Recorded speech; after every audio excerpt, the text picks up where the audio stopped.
Okay, let's start the class. So I hope all of you are writing the DSETs and the PYQs question on time, right? If you're not writing and just here to understand the solution, it won't help much. Okay? Because when you will use your brain and then please switch off your camera. Sure. Huh.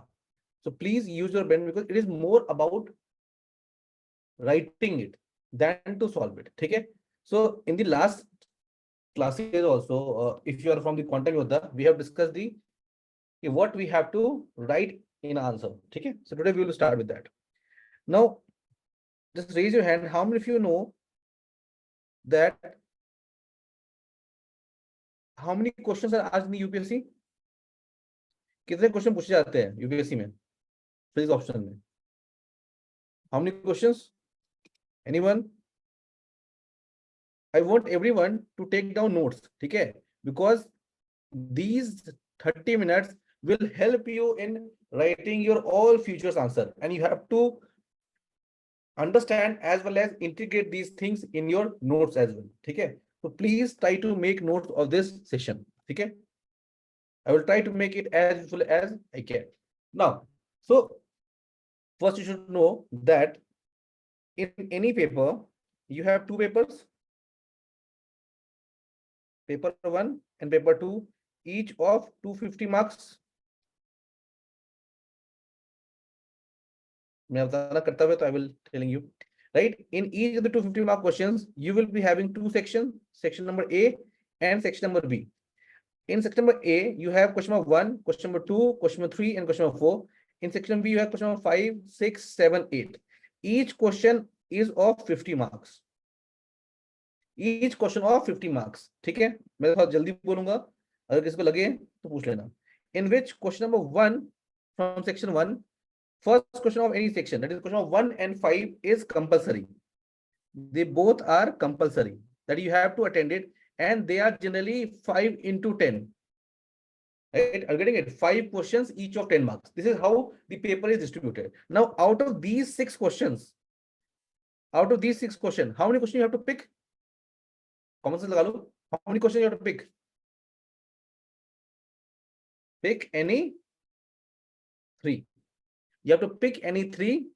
Condition is there, plus condition is there, one at least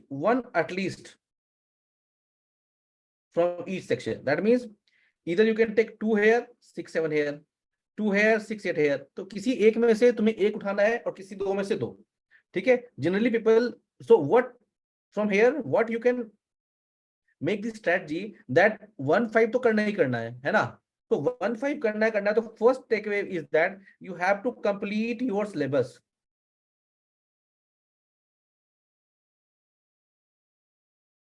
Syllabus at basic level. Basic level means that you are clear with all of your concepts. You have done basic numericals. Basic means just formula substitution numericals, है ना? Basic numericals, and you know the derivations. ठीक है? What is what? कुछ भी पूछा जाए तो बता सकते हो. ठीक है? Because they are asking in 1 and 5. तो अगर 10 marks में आए तो कुछ भी लिखकर कुछ तो marks ले आओगे, right? First thing you should understand. Second takeaway from this scheme of the paper is that एक सेक्शन को तुम्हें स्ट्रॉन्ग बनना पड़ेगा. So one section should be strong. जो स्ट्रॉन्ग होगा, राइट, उसमें तुम 2 क्वेश्चन चूज कर सकते हो. जो लेस स्ट्रॉन्ग है उसमें से एक क्वेश्चन चूज कर सकते हो, right? And out of 3 out of 4 module it has to be strong. That means तुम्हारे पास एक छूट क्या है कि तुम किसी एक मॉड्यूल, मतलब let's say mechanics, waves and optics, electricity, magnetism and thermal. Paper 2 में क्या है? Quantum, atomic, nuclear and solid. Out of paper number 1 mechanics, waves and optics, electricity, magnetism and thermal में से कोई एक को तुम एवरेज प्रिपेयर कर सकते हो. It's up to you. It's up to you which you want to prepare in an average. ठीक है? Now remaining questions जो होते हैं 2, 3, 4, 6, 7, 8, ठीक है, 90% probability is there that they will ask 3 sub questions each, or sometimes it can be 4, 3 to 4 sub questions each, right? Now what I'm telling you that out of the complete paper will have almost 90 to 20 sub questions. ठीक है, सब question means जो 10, 15 और 20 marks वाले होते हैं. ठीक है, now this is the marking scheme for last 7 to 8 year की वो 10, 15 और 20 मार्क्स के क्वेश्चन पूछ रहे हैं. 25 मार्क्स के question last they have asked in 2014 I guess, right? So from the last 10 years the question that they are asking is falling under this category: 10 marks, 15 marks and 20 marks. I will be teaching at a little faster pace. ठीक है, please try to make notes of that. जहां पे तुम्हें लगे वहां मुझे रोक कर पूछ लेना, बिकॉज आई अंडरस्टैंड कि पता हो तुम लोग को, right? So in 5 minutes I have to wind up these things. ठीक है, now out of 3-4 questions, so 19-20 questions, how many questions you can skip? If you're getting 300 marks, 300 plus marks, that means you want to score 150 plus marks in paper. मुझे बताओ कि इस 19-20 questions में से कितने question तुम छोड़ दोगे? तभी 150 आ जाएगा. मतलब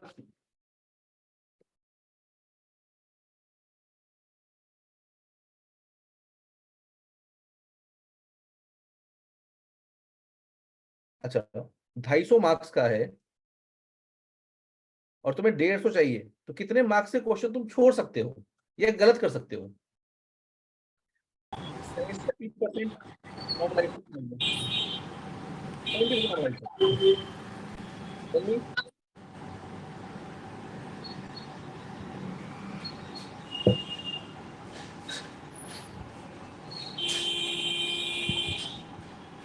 यार म्यूट हो जाओ, म्यूट हो जाओ. मैं बता रहा हूँ 70% मिनिमम है. देखो, no one knows what is the normalization factor, right? In some questions you also get 90% marks, in some question you also get 30% marks. तो बेसिकली अंडरस्टैंड कि 70% नॉर्मलाइजेशन है, right? So you can skip 35 marks. Let's say 35 marks तुम छोड़ ही सकते हो. 35 marks समझ में आ रहा है? एक 20 मार्क्स का क्वेश्चन, एक 15 मार्क्स का क्वेश्चन, या फिर दो 15 मार्क्स के questions, right? So out of this 19-20 question you can easily skip 2 questions. किससे क्वेश्चन स्किप कर रहे हो? First, from the 8 questions you are choosing 5 questions. In these 5 questions there will be 19 sub questions. Also इसमें तुम्हें validity मिल रही है, you can skip 2 to 3 questions. समझ में आ रहा है? that means you have to prepare yourself 90%. मैंने लास्ट क्लास में बताया था कि if there are 100 PYQs or 100 questions you are trying to solve, just focus on the 90%. Even if 10 questions you are not able to solve, just mark it not solved and leave it for the rest, right? So this should be the paper that they ask. ठीक है, any doubt कि paper कैसा आता है? Before the examination, मतलब after you finish all your GS examination, for those who are writing this year mains, GS examination होने के बाद जो एक वीक बचता है उसमें I will be teaching you कि हाउ टू चूज ऑप्शंस, है ना? That will be a separate session. Now coming to the how to write answer, you understand the anatomy of answer writing.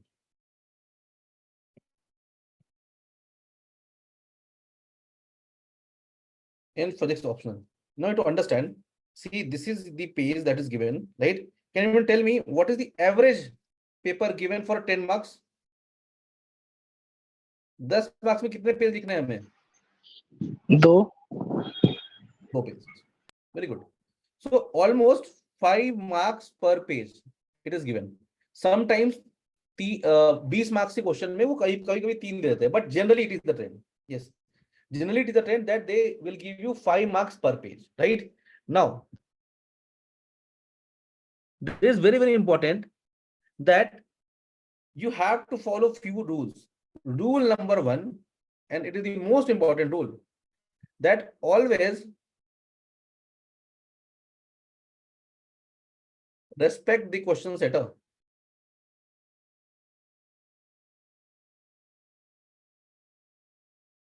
Always respect the question setter. For example, let me tell you one thing. You might have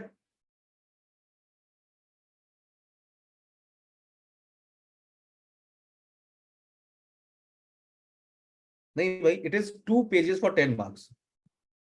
लोगों के कहने से UPSC का वो change नहीं हो जाएगा ना. जो आंसर क्यूसीए आती है ना, क्यूसीए क्वेश्चन कम आंसर शीट, उसमें तुम्हें 2 पेज लॉट होता है, ठीक है। और that's why I will teach you, मतलब मैं बताऊंगा कि लास्ट 2 साल से जितने भी टॉपर है वो टेस्ट सीरीज यहाँ लिख रहे हैं, अपार्ट फ्रॉम, मतलब कहीं और से भी पढ़ा हुआ उन्होंने, वो टेस्ट सीरीज यही लिख रहे हैं, ठीक है। For example, how many heard about the Shaurya, you might have seen Shaurya in different different platforms, just ask him कि पिछले साल टेस्ट सीरीज कहाँ का लिखा था उसने। So he has written only test series of our institute, और कहीं का नहीं लिखा था उसने, ठीक है। He have taken coaching from other institute 3-4 साल पहले जब हम थे भी नहीं, ठीक है। तो ट्राई टू अंडरस्टैंड, ठीक है, try to understand this thing last 3 years, मतलब 80% रेट, 80% बोल रहा हूं मैं क्योंकि मेरे बच्चे बहुत कम आते हैं तो मेरा रेट बहुत अच्छा है अभी, ठीक है। 80% of the student who qualified through the free optional is getting around 300 marks. अब 295 को भी मैं इसी में कंसिडर कर रहा हूँ, ठीक है। कुछ लोगों का सिलेक्शन नहीं हुआ तब भी उनके इतने आसपास मार्क्स आ रहे हैं, that was not happening before that. हाँ, that why, so first rule is always respect the question setter, ठीक है। एक फेक रूल और भी है कि आंसर राइटिंग थोड़ी होती है फिजिक्स में, होती है, ठीक है, बिल्कुल होती है। There is a proper way of writing everything, ठीक है। सो प्लीज नोट, ये टेलीग्राम चैनल पे होता है ना, वो करते रहते हैं, तो प्लीज नोट है। So first rule is that always respect the question setter, that means अगर क्वेश्चन सेटर को लगता है कि this question deserve 10 marks and it has to be solved in 2 pages, you have to utilize that। समझ आ रहा है नहीं? तुम क्या बोल रहे हो कि कितना बेवकूफ क्वेश्चन सेटर है यार, इसको तो समझ ही नहीं आ रहा। 2 लाइन का सॉल्यूशन है और इतनी बड़ी पेज दे रहा है। फॉर एग्जाम्पल देखो, मैं क्वेश्चन दिखाता हूँ तुम्हें, how if you solve this question, question number 2, एक और क्वेश्चन दिखा रहा हूं तुम्हें, क्वेश्चन नंबर 7, क्वेश्चन नंबर 2 और 7 कितने लोगों ने किया सॉल्व? भाई बिना सॉल्व किए मत आ जाओ, ऐसे मजा नहीं आएगा फिर। Sir, only 2. क्या ये तुम 4 लाइन में कर सकते हो? It's a 4 line solution, yes और no? Yes, sir. Everyone Yes, sir. Agree और नॉट? तो 2 तो सबने किया होगा ना। It's a 4 line solution, delta cross F किया, 1 लाइन में आंसर है, 1 लाइन में। तो अब तुम क्या बोल रहे हो कि भाई जो क्वेश्चन सेट कर रहा है वो तो बेवकूफ है, वो क्यों 10 मार्क्स का दे रहा है? उसको 5 मार्क्स का पूछना चाहिए था, उसको 2 मार्क्स का पूछना चाहिए था। So we can not do that, ठीक है। We have to understand the whatever the resources we are given with, we have to utilise it at the fullest, ठीक है। So never, always respect the question setter, right? And what does question setter means? That always value, even in GS also it will work, always value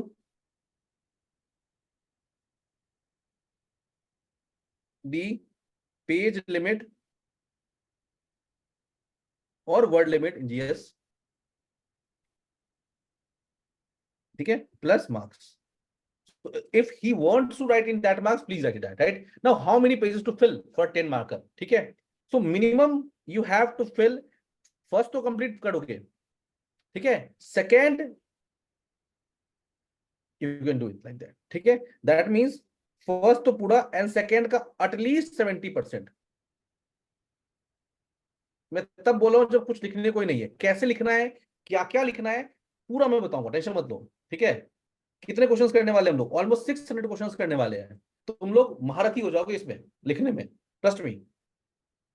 after 5-6 lecture you will be writing, मतलब मेरे से भी अच्छे answer लिखना start कर दोगे तुम लोग, ठीक है। तो please bear with me. So first thing, that always respect the question setter, and whatever the marking scheme is given to you, you have to write in at least 70% in last page, last page। अब मैं तुम्हें बताता हूँ क्यों ऐसा होता है। You will be given question, QCA मिलता है, बुकलेट मिलता है ना। अब उसमें मान लो कि तुमने क्वेश्चन नंबर 2 सिलेक्ट किया है, क्वेश्चन नंबर 3 सिलेक्ट नहीं किया है, right. So what will happen, जो क्वेश्चन तुमको नहीं करना होता है, you have to mark cross, yes और नो? पता है ये बात? प्लीज रेज योर हैंड जिन्होंने मेंस दिया है। सो दोस क्वेश्चन को तुम्हें नहीं लिखना होता, you have to mark cross, right. Now if गलती से जो ब्लैंक पेज है 2 में तुमने यहां आंसर लिख दिया ए का और तुमने ये क्रॉस कर दिया, मैं ये नहीं बोल रहा हूं, देखो everyone is human and you can not challenge him, ठीक है। मैं तुम्हें बस साइकोलॉजी बता रहा हूं कि हो सकता है कि ये क्रॉस तुमको लगा होगा कि ये क्वेश्चन उसने लिखा ही नहीं है फॉर जल्दी पेज में। तो अगर तुम 2 पेज में लिख रहे हो तो the chances of skipping that question is less, yes और no, first thing. Second thing, he will always appreciate that कि अगर तुम्हें 2 पेज के लिए मिला है तो तुम 2 पेज को यूटिलाइज कर पा रहे हो, right? So this is very important, these two things. Second thing, second rule is always make it easier for evaluator. Always make it easier for evaluator, right? How you can make it easier for evaluator? So by few things, right? First thing that you have to write is the legible handwriting. ठीक है, I know my hand writing is also not good, but जब मैं बनाता हूँ model answer तो I try to write it as legible as I could, ठीक है। Second is the font should not be very small, font should not be very small, so font should be at a minimum page, ठीक है। And please respect the line spacing. जो होता है ना Khichar मिचड़ copy जो आती है ऐसे ऐसे, मजा नहीं आता उसको काम करने में, ठीक है। तो ऑलवेज मेक इट, और भी बताऊंगा, ठीक है। Again complete the presentation skill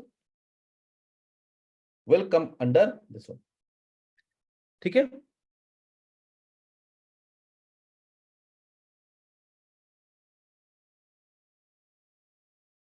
ठीक है, एंड देखो you to understand that impression is very important.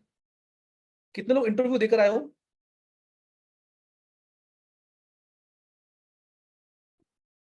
चलो, डू यू फील दैट कि जो सुंदर दिखता है उसको मार्क्स ज्यादा मिलते हैं, या how many of you admit that कि भाई सुंदर जो दिखता है उसको ज्यादा मार्क्स मिलेंगे? या अगर कोई सुंदर लड़की बोल सर रही हो, थोड़ा सा मैं बता रहा हूँ, 2 आदमी है, दोनों सेम बातें बोल रहे हैं, एक सुंदर व्यक्ति है एक सुंदर व्यक्ति नहीं है, ज्यादा अच्छा किसका लगता है सुनना? जो सुंदर व्यक्ति हो, जिसकी आवाज अच्छी हो, समझ में आ रहा है? सो इंप्रेशन इज समथिंग जो रूल के बियॉन्ड मार्क्स दिलवाता है, ठीक है। So let's say if normalization factor is 70% and if he is impressed he might give you some extra mark. Might, there is always a might. No one knows how evaluation work. We just understand कि 70% जो है it's the normalization factor. If you are writing very good answer for 10 marks you will get 7 marks. ये assume करते हैं. How we assume that? Again with the help of statistics कि पिछले 10 साल से फ्री सॉफ्टवेयर वाले बच्चों ने इतना मार्क्स का अटेम्प्ट किया है तो इतने मार्क्स आ रहे हैं. No one known that.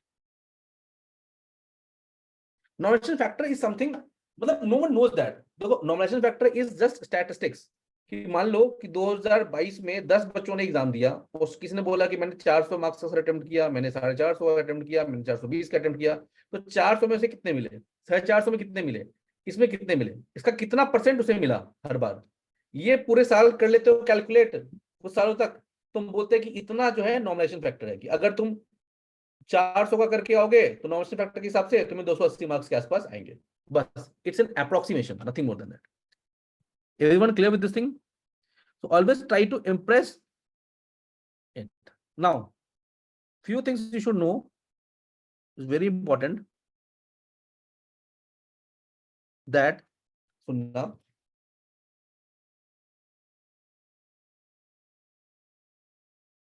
मैं अभी लिख रहा हूं यहां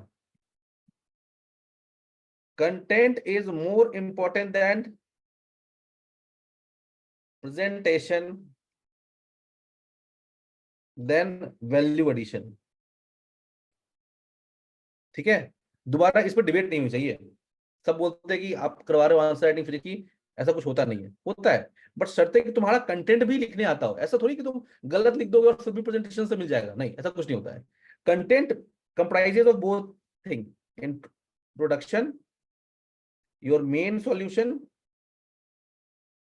and the conclusion, and the conclusion, ठीक है। Introduction, your main solution and the conclusion, and then we will come to the presentation, that is your diagrams, all those things, validation, we'll come to that, ठीक है।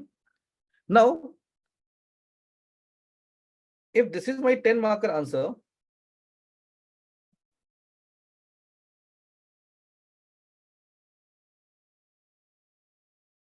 अरे बन जा भाई, here देखो, if this is my paper, right, I will write here the introduction, and at the right last I will write the conclusion. इनके बीच में जो भी है वो हमारा solution है, ठीक है. This is the basic anatomy of a answer, right? You will start with introduction and we will end with the conclusion, and इसी के बीच में हम लोग diagrams and all those things banana start करेंगे. अभी तक किसी को कोई दिक्कत है तो बता दो मुझे. Next we will move to the next phase. For example, if it is introduction, it will take 10 to 20% depending upon the question. ठीक है. Again, conclusion, it will again take 10% to 20%. कितना इंटरप्रिटेशन करना है उसको, and rest is your answer. Rest is your answer. ठीक है. तो इसमें 80% you are writing answer, इसमें 60%. So it might change. Now coming to the introduction. Coming to the introduction part. How will you write introduction?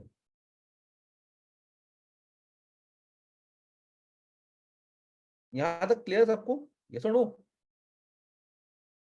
यहाँ तक की बातें तो बहुत ही जेनेरिक और बेसिक थी. How many of you understood this thing? These two rules and this third rule, content is more than the validation. ये सही सॉल्व करना इंपॉर्टेंट है, ये जीएस नहीं है. Yes, sir. चलो. Now coming to the introduction वाला part. Introduction. What all things we can write in the introduction? Right? First thing you should understand that introduction should be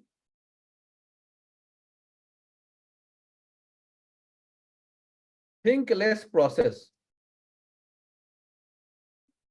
That means without thinking. That means it should come automatic. As you see the answer, it should come automatic, right? So how we can automize it? कैसे कर सकते हैं हम लोग?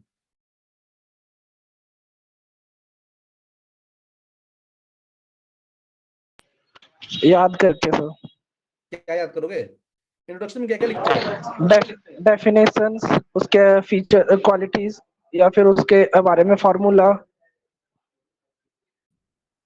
See, here we simply write definitions, और we write, और क्या लिखते हैं हम लोग? Laws, और we write theorem, और we write phenomena. इसके अलावा और कुछ नहीं आता है इंट्रोडक्शन में. You will see that. ठीक है. 100 क्वेश्चन लिखो, तुमको समझ में आ जाएगा. इसके अलावा कुछ नहीं आता है. डेफिनेशन, लॉ, थ्योरम, ये कहां से आते हैं? ये हमारे आते हैं सिलेबस के कीवर्ड से. फॉर एग्जांपल, ये देखो हमारा सिलेबस है. It is our syllabus, right? Conservation of energy. Do you know what is conservation of energy? What is Rutherford scattering? What do you mean by reduce mass? समझ में आ रहा है? सो इन सबकी डेफिनेशन, या कोई अगर फेनोमेना हो रहा है, reflection, refraction, those phenomena you should understand. ठीक है. Plus, so syllabus keyword, sometimes keywords given in question. तो जो भी क्वेश्चन में keywords given हो, physical quantity, laws, all those things that we try to write in the introduction. ठीक है. किसका लिखेंगे डेफिनेशन? उसका जो कीवर्ड मेंशन है क्वेश्चन में. Plus if we are have any major assumptions, if we had any major assumption, जिसके अलावा क्वेश्चन बन ही नहीं पाएगा, for example let me show you one question.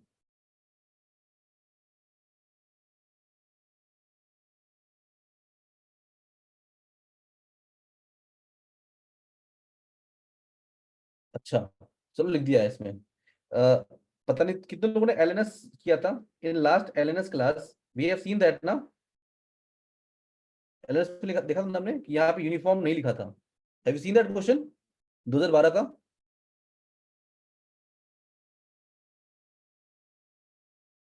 मैं दिखा देता हूँ. देखो, ये देखो this question. Find the center of mass of half hemisphere of mass m and radius r. किसका? Here you have to assume that it has to be uniform. मतलब जिस assumption के बिना तुम आगे नहीं बढ़ पाओ, that has to be written in the introduction. ठीक है? So what we are, क्या हम यहाँ पे सीख रहे हैं हम लोग? इंट्रोडक्शन में क्या होगा? What will be in the introduction? Introduction में क्या आएगा? इधर definition, laws, theorem, phenomena plus any major assumption. अब देखो जो मैं रूल बता रहा हूं ना, आई will be always marking it जब भी हम लोग क्वेश्चन सॉल्व करेंगे. आज भी दिखाऊंगा मैं तुम लोग को, ठीक है? But write it anywhere.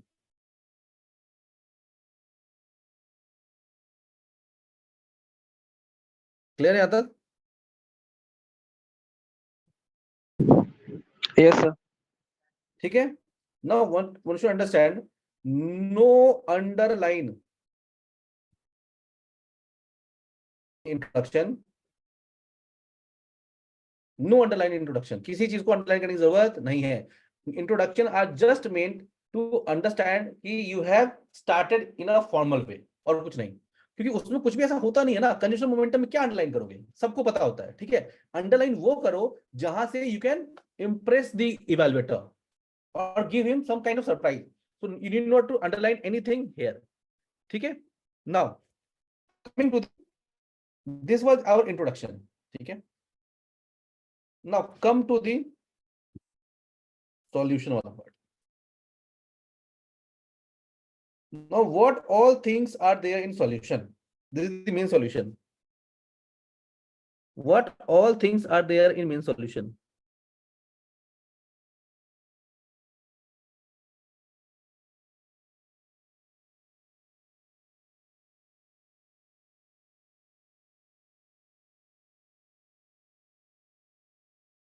भाई सॉल्यूशन क्या लिखते हो?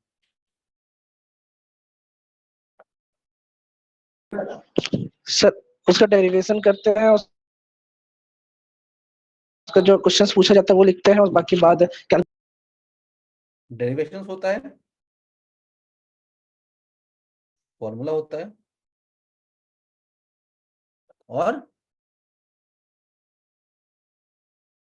डायग्राम होता है, और क्या होता है?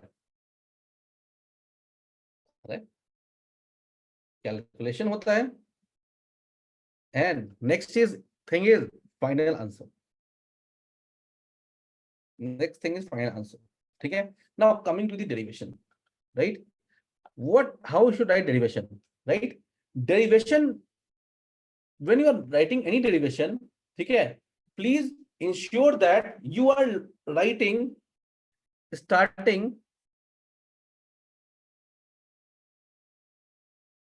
it from scratch. Now sometimes what happen that you have to do derivation in a 10-marker question. Why I will tell you. So always start the derivation with the scratch, right? You can skip some step between, and then the final relation.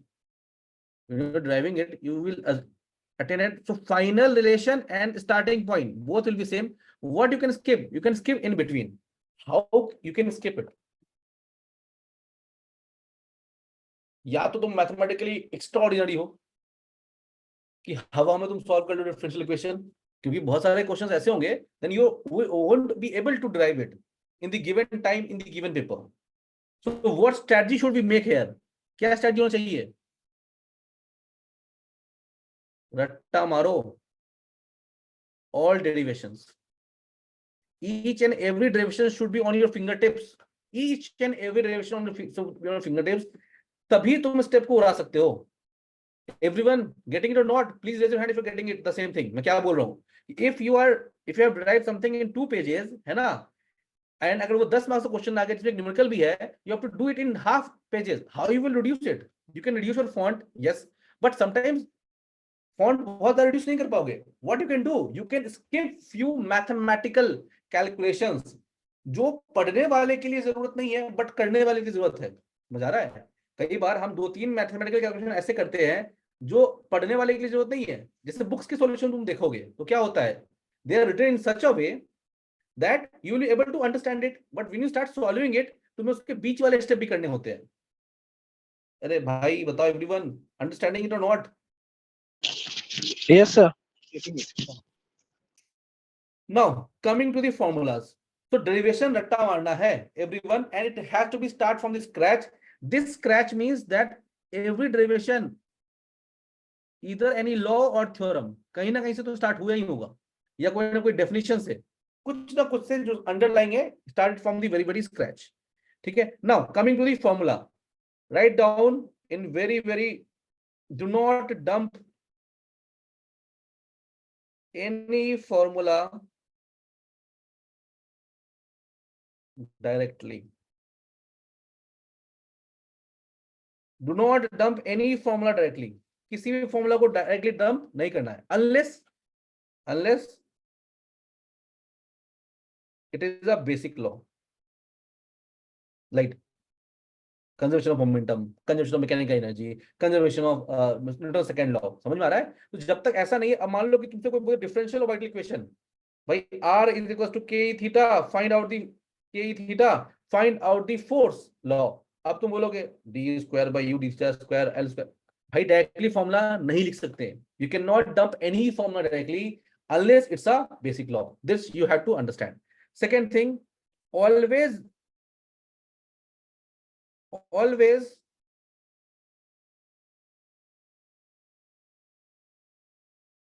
make a box on the main formula। जो main formula तुम्हें drive करने दिया गया है, या main formula जिस पे तुम्हें न्यूमेरिकल पूछा गया है, उस मेन फॉर्मूला के को हमेशा बॉक्स करोगे। You will always box the main formula. ठीक है, I hope you are writing.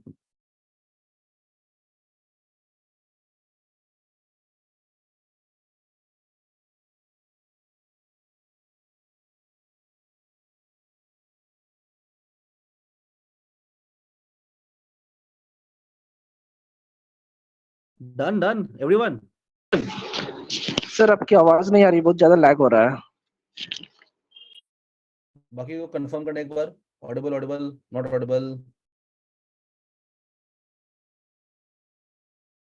Audible not Audible.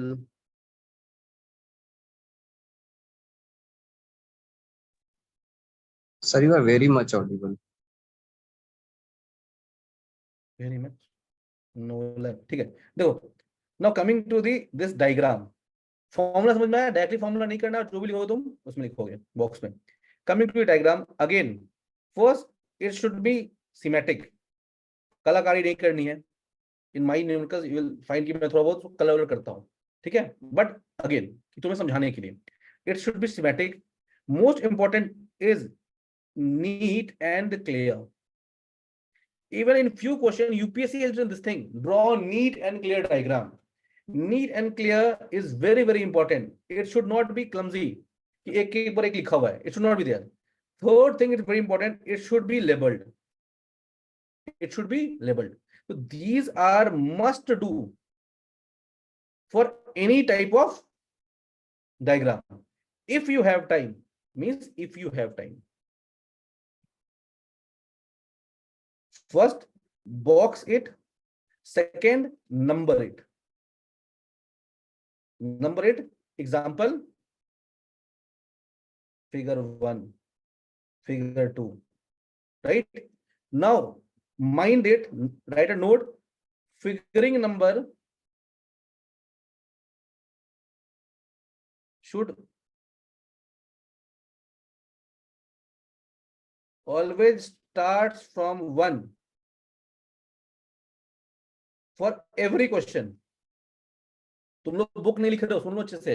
मैं ये सब लिखता हूं तो कई बार क्या होता है, इसका ड्रॉबैक भी लोगों को क्या कर गया है, क्वेश्चन नंबर 1 में फिगर नंबर 1 बनाया था, क्वेश्चन भाई एनोटेट मत करो, क्वेश्चन नंबर 1 में फिगर नंबर 1, क्वेश्चन नंबर 3 में फिगर नंबर 2 और क्वेश्चन 5 में बना रहे फिगर नंबर 3। तो फिर पीछे पेज पलट के देख रहे हैं कौन सा फिगर नंबर है। फिगर नंबर कैसे ड्रॉ करना है हर एक क्वेश्चन के लिए दोस्त। मान लो अगर ये क्वेश्चन नंबर 1 था, इसमें एक फिगर है, तो ये फिगर 1 हो गया। इसी में अगर दूसरा फिगर है तो ये फिगर नंबर 2 हो गया। जैसे ही क्वेश्चन नंबर 2 स्टार्ट किया, इसका पहला फिगर अगेन फिगर 1, दैट ये काउंटिंग ना करना पड़े, we don't have time there, ठीक है। तो figuring should always start from every question, this is must do, this is if you have time, ठीक है। Now coming to the calculation, now calculation के लिए मैंने कल भी बताया था in LNS session that for calculation it should be one thumb rule in writing the answer, that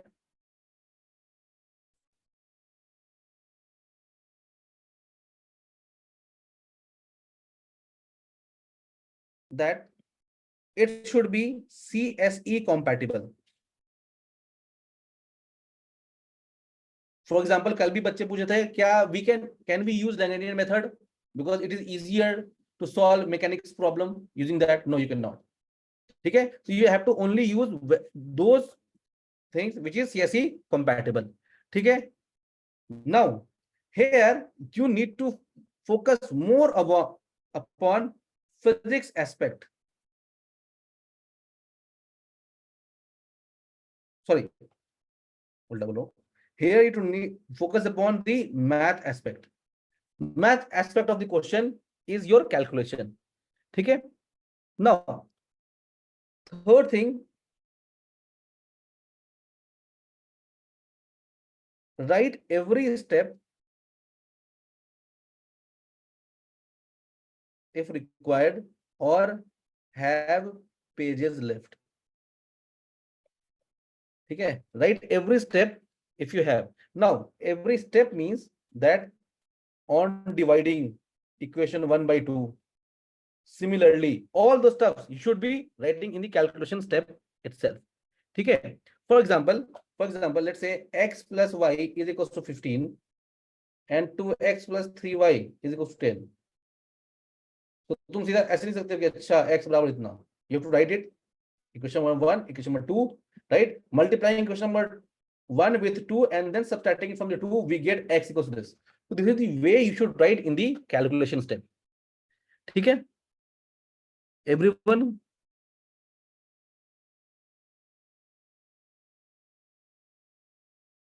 Now when you are calculating, I hope you are making your notes. You have to calculate two things. Either you will be deriving anything, derivation, ये तो as it is जैसा notes में करवाया गया है उसको छाप दोगे, copy and paste, rectify your derivation and do it. Now when any numerical is there, please mind it here. What you will do, you will write the underlying derivation if required.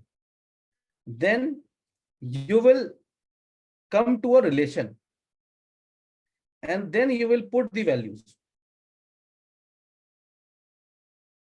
Now what I'm telling you, try to understand this thing, very important. Let's say x,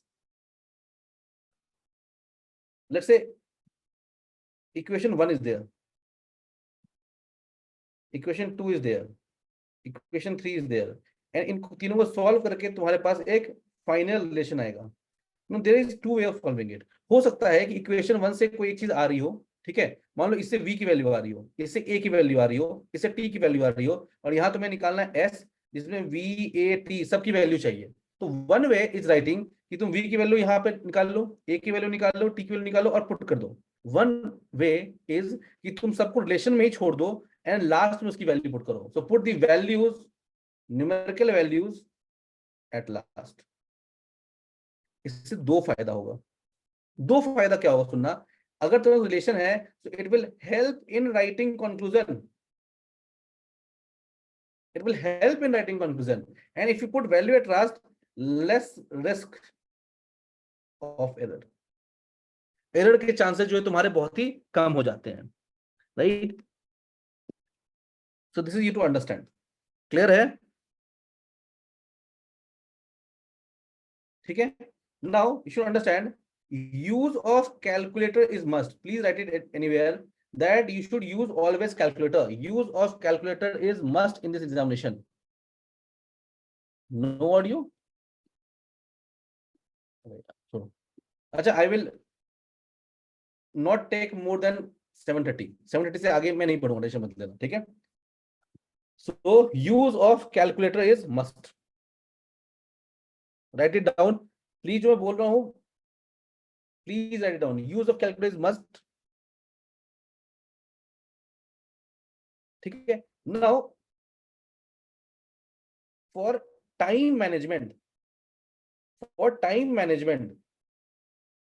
you should understand that introduction तो automatic हो गया है, we have to make our solution to be almost automatic, we can automatic in derivation and half of numerical. अरे या तो उनको derivation पूछेगा या न्यूमेरिकल पूछेगा इन paper number 1, right. Paper number 2 they will ask और इधर द डेरिवेशन और न्यूमेरिकल। तो डेरिवेशन में तो फुल ऑटोमेटिक करना है सॉल्यूशन को रट्टा मार के, न्यूमेरिकल में half. Why? Because it will save time to think on new questions. समझ में आ रहा है? There will be few numericals where you need more time. ऐसे क्या बोलते हैं हम लोग, 7 minute for every 10 marks. It is not GS. समझ में आ रहा है ना? इट इज नॉट जीएस कुछ भी फंडा मार कर आ जाओगे, है ना। यहां पे you have to be accurate enough to score it. Accuracy is very very important. वहां पे सब्जेक्ट चुनना अच्छे से। जब फिजिक्स ऑप्शन लेते हैं ना, मैं तुम्हें उसका, जब हम लोग कोर्स बेचते हैं तो हम लोग प्रोज बात करते हैं, है ना, ऑब्जेक्टिव इन नेचर, है ना। कोई भी ह्यूमैनिटीज लोगे that is subjective in nature. भाई when something is objective in nature, क्या उसके पास पेन ऑफ एक्यूरेसी भी है, that it need to be accurate, yes और नो? अरे अगर कोई चीज ऑब्जेक्टिव है यस सर, तो ये भी तो दर्द है कि अगर कोई चीज ऑब्जेक्टिव है तो सबके लिए सेम हो, तो वो एक्यूरेट भी होना इंपॉर्टेंट है, नहीं तो गलती तुरंत दिख जाती है। In subjectivity you have scope कि तुम किसी को बेवकूफ बना दो, है ना। So you to understand that 7 minute is not for 10 marks. You to understand that you have to write in 5 minutes per 10 marks for all automatic answer. Automatic means derivations, ठीक है। और better to write 2.5 minutes per page for all the automatic stuff. So if derivation is asked for 10 marks, right, 5 minute में derivation होना चाहिए 2 page का। अगर कोई numerical पूछा गया है, राइट, तो उसका डेरिवेशन वाला पार्ट कितने होना चाहिए, 2.5 मिनट्स। नेक्स्ट पेज पे तुम टाइम ले सकते हो, राइट। नाउ जो टाइम बचा रहे हो यहाँ पे, so whatever saved time, what you will do in the saved time,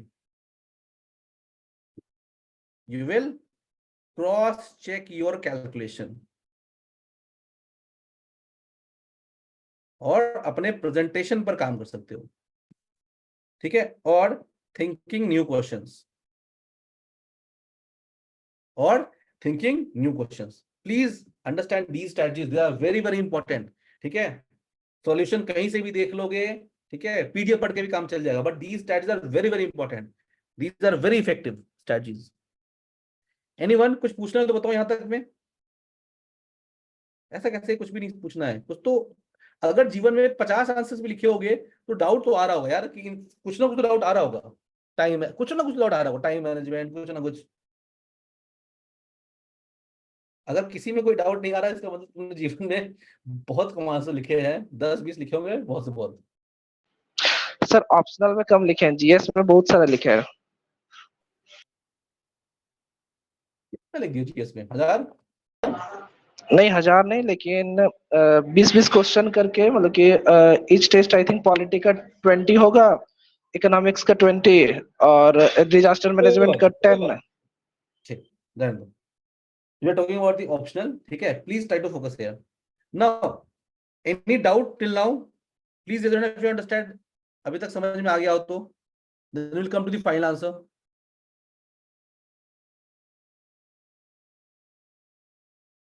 बाकी लोग सर जब आंसर लिखेंगे तो समझ में आएगा कि क्या चीज है। अभी तो लग रहा है कि क्या ही है ये। सर वो 2.5 मिनट में जो लिखने वाला है, वो थोड़ा डर लग रहा है। 2.5 मिनट में कैसे? लिख कर रखो, मैं तुम्हें एक पेज दिखाता हूँ यहाँ पर, ठीक है, और छापने बोलता हूँ सबको, ठीक है। यस चलो सर। चलो एक्सरसाइज करते हैं, आ जाओ एक्सरसाइज करते हैं, चलो 2.5 मिनट की तो बात है।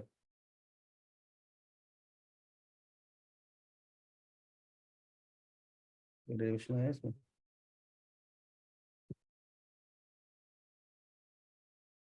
देखो ये जो पेज है, फर्स्ट पेज दिख रहा है सबको? Everyone able to see it और नॉट? Yes sir. सब लोग इस फर्स्ट पेज को लिखो वो, और इतना ही आएगा। यूज योर यूपीएससी वाला paper, start writing. I am starting stop watch in 3 2 1। जिस भी पेपर पे हो बस ये पेपर उतारना है, और जब हो जाए तो जस्ट रेज योर हैंड।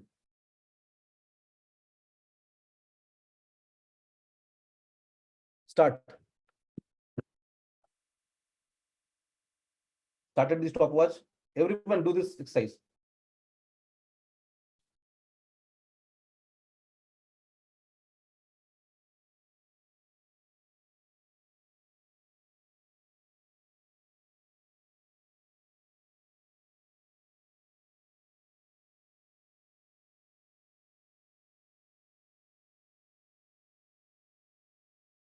लिखना वैसे ही जैसे जिस स्पीड में एग्जाम में लिखोगे और जिस फॉन्ट में।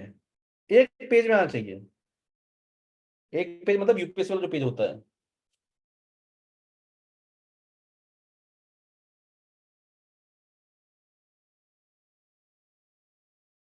देखिए कौन सबसे पहले लिखता है।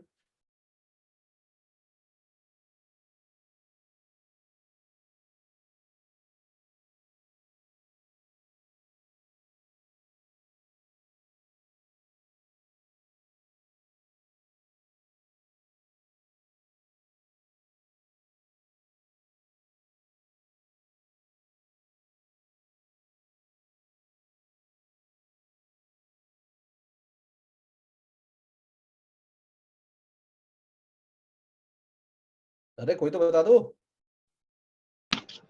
सर थोड़ा सा बाकी रुकिए ना सर।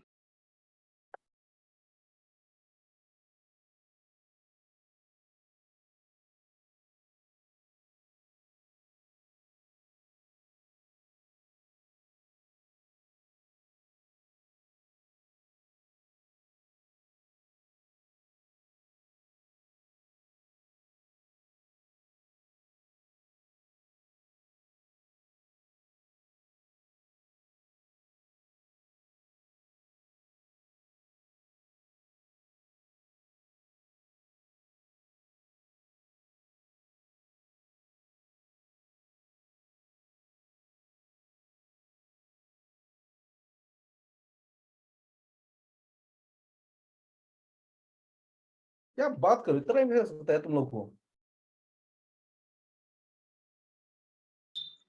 Last line sir. चलो एक आदमी का यार।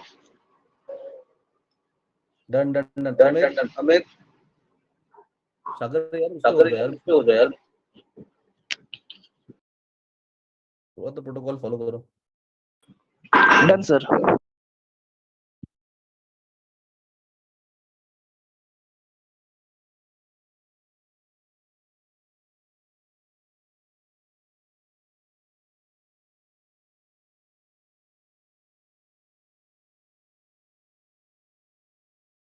चलो अब तो 3 मिनट हो गया।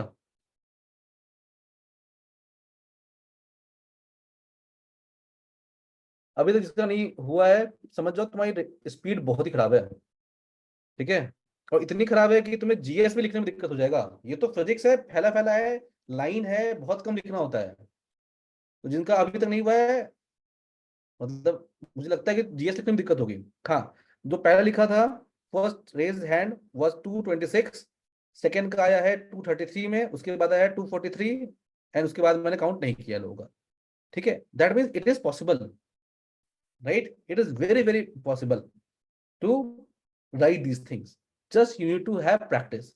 दैट्स व्हाई मैंने डेली अगर लिखा है, अगर तुम 600 क्वेश्चन ये लिख दोगे टाइम पे, हो जाएगा भाई, trust me, it will happen. ठीक है, मुझे टाइम लगता है लिखने में, क्योंकि मुझे एक तो मेरी हैंडराइटिंग खराब है, और मुझे ऐसा लिखना था कि तुम्हें समझ में आए।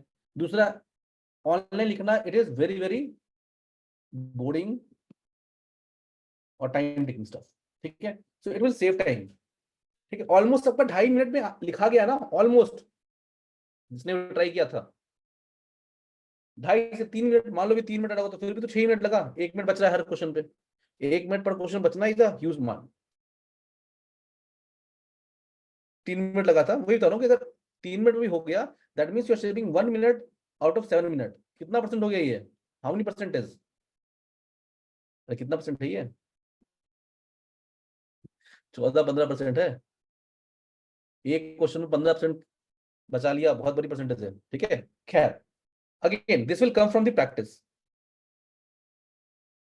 हाँ हाँ, देखो, नाउ अंडरस्टैंड वन थिंग, ये इसमें क्या था ना कि when you will do the derivation, derivation और फास्ट होता है। व्हाई? बिकॉज उसमें मैथमेटिकल लाइन होते हैं और उसमें लाइन स्पेसिंग ज्यादा होती है। अग्री और नॉट? ये तो सिर्फ लाइन, अरे यार, इसे तो वर्ड लिख रहे थे तो ज्यादा टाइम लग रहा था। When you will write the mathematics, क्योंकि 60% to 70% of the paper that you are writing is only mathematics, and mathematics में स्पीड ज्यादा होती है, यस और नो?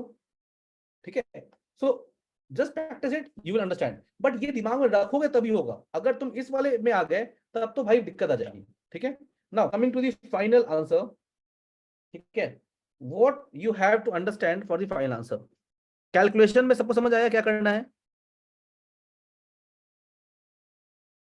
ठीक है, now final answer, always double calculated, always double calculated. Now यहां पर एक कंट्रोवर्सी हो सकती है, सुनना अच्छे से। What is my parameter? I will tell you कि कैसे तुम्हें सेल्फ एवेल्यूएट करना है। मेरा पैरामीटर 0, आंसर गलत 0 दूंगा। पता नहीं तुमने क्या लिखा है, नहीं चाहिए मुझे। अगर मैंने तुमसे कोई न्यूमेरिकल पूछा है, उसका आंसर गलत, तो मैं 0 दूंगा। और मैं चाहता हूं तुम भी यही मानो। अगर इवैल्यूएटर दे देता है मार्क्स, तो वो तुम्हारी खुश नसीबी है। Are you getting it? That is the extra. समझ में आ रहा है everyone? So always double check the calculator. So let me tell you how you do that. Calculator तुम लोग यूज करते हो, है ना? When you find out the final answer, देख लो, let's say it is coming out to B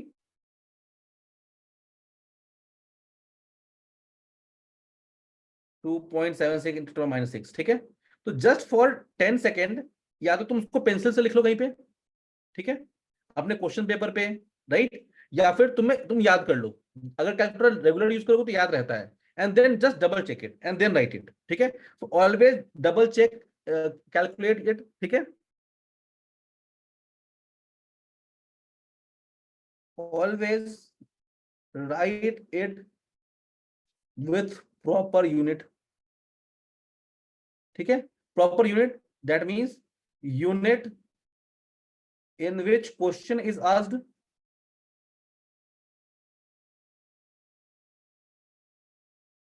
otherwise ऐसा unit. जिस यूनिट में क्वेश्चन पूछा गया है उसी यूनिट में लिखोगे, नहीं तो ऐसा यूनिट यूज कर लोगे। ठीक है, ठीक है। तो अगर मिक्स्ड यूनिट में क्वेश्चन लिखा हुआ है, कुछ सीजीएस में है, कुछ एसआई में है, तो in the finally you will write in the SI unit. ठीक है, now always write it in a statement. मान लो कि वेलोसिटी निकालनी थी और आई 10 मीटर पर सेकेंड, तो यहां पर छोड़ नहीं दोगे, hence proved v equals to 10 metre पर सेकेंड लिख कर छोड़ देते लोग, नहीं। उसके बाद लिखोगे hence the velocity of the particle in the above case is 10 metre पर सेकेंड। ये लिखना होता है, इट इज द सलीका ऑफ आंसर राइटिंग। समझ में आ रहा है? ठीक है, वाई सलीका मैंने पहले भी बोला था। ठीक है, इफ आई आस्क यू,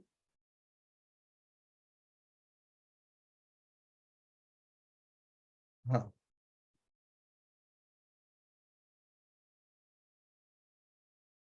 जैसे किसी एक कोई पकड़ लेते हैं, Isha. Isha audible? E I S H A, e to the power Isha है क्या? एक्सपोनेंशियल आयशा। हाँ, if I ask you what's your name, what do you write? Jitendra, ये कलाकारी मत करो। Isha, what's your name? अच्छा ठीक है, what's your name? I am asking you a question, what is your name? What is, how will you reply? My name is Isha, right? You will say my name is Isha. Let's say if I call Asutosh, what's your name? He will say my name is Asutosh. ऐसा कोई व्यक्ति है जिसे पूछा कोई कोई सामने वाला पूछेगा कि व्हाट्स योर नेम और वो बोलेगा अपुन का नाम तो आशुतोष है, एनीवन? कोई व्यक्ति है यहाँ पर? No sir, no sir. ठीक है, so understand this thing, so this is a way. तो अगर क्वेश्चन पूछा है what do you mean by this, find out the velocity of the particle when it is travelling with this. So if you are writing 10 metre पर second, it has to be done in that, ठीक है, it has to be written in a statement in the last, clear है? ठीक है, and always underline final result or box it, either box it or underline it, मतलब वो दिखना चाहिए बाकी सबसे, ठीक है। अच्छा, one thing that I have forget in the diagram, तुम लोग पूछे भी नहीं थे, is use one pen only, no pencil, no other pen, क्योंकि टाइम वेस्ट होता है। सुंदर तो दिखता है बट टाइम वेस्ट होता है। अगर तुम लग रहा है तुम 2-4 पेन कलाकृति करो विद पेंसिल ऑल्सो एक दो टेस्ट में, but you will realise that if you use one pen तुम्हारा टाइम और बच रहा है, ठीक है। तो please use one pen while doing that, ठीक है। क्लियर है यहां तक एवरीवन?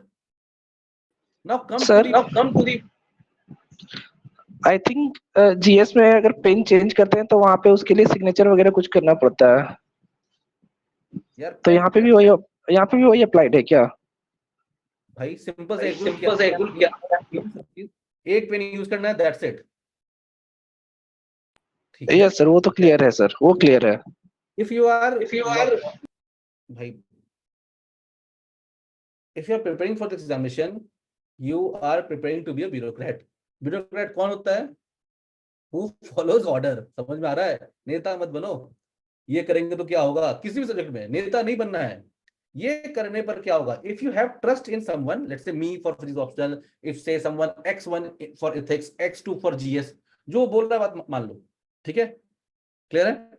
चलो, so for conclusion will be either, most of the time, either you will have any relation or you have any numbers, यही तो आता है, either you will have relation or you have numbers, right? What you will do here,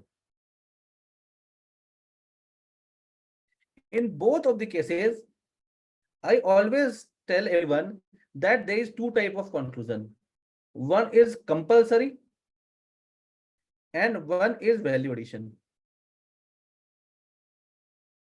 compulsory conclusion से marks मिलते हैं, value addition से impression आता है, right? So compulsory conclusion is the interpretation of your answer. For example, let me give you one example. Let's say if something is moving with 5000 meter per second, you will say that बहुत ही ज्यादा speed है। कितना है, I will tell you कि कैसे काम करना है। Let's say if something, if a drop of water is falling with 0.0000005 metre पर second, so you will say that कि this drop is literally hanging in the air, ठीक है।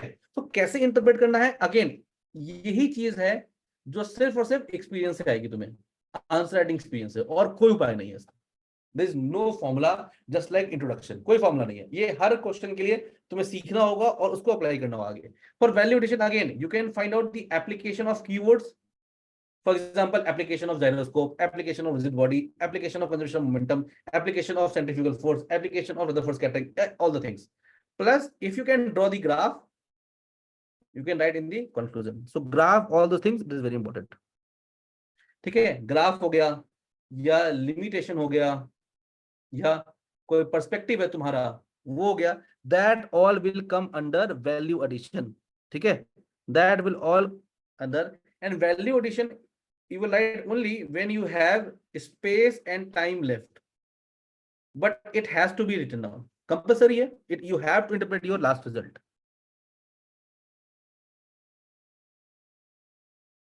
ठीक है। Now if it is a relation, always try to explain the relation.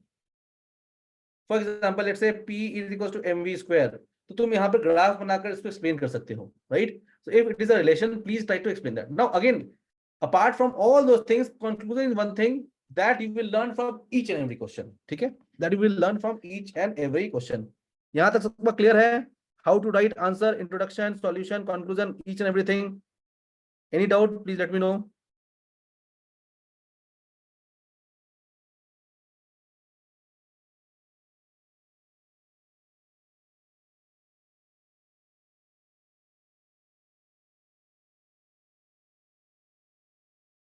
और भाई साहब मैं बता रहा हूँ कि please do not fall in the category जो पीडीएफ को इकट्ठा करते हैं, ठीक है?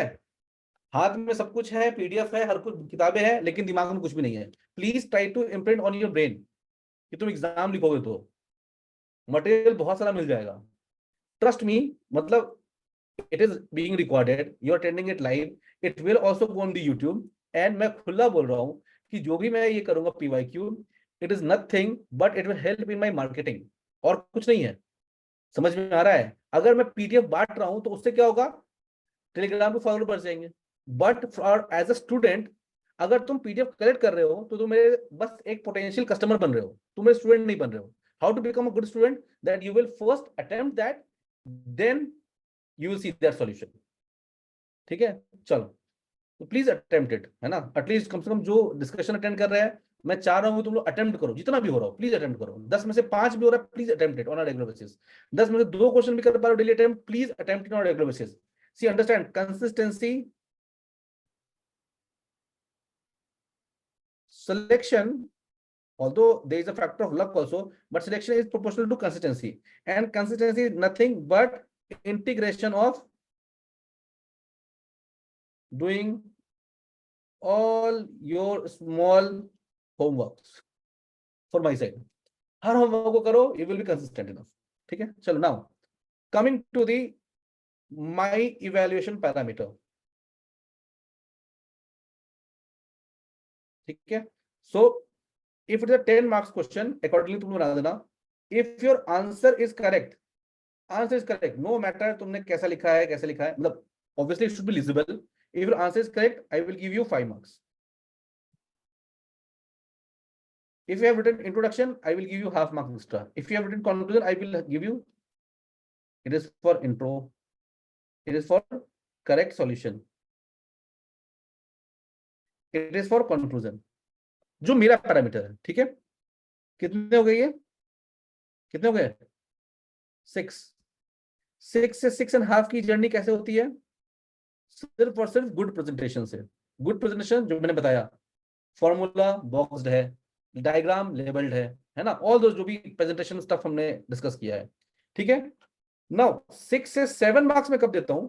If you are getting 7 marks from me, that means you have written better than expected.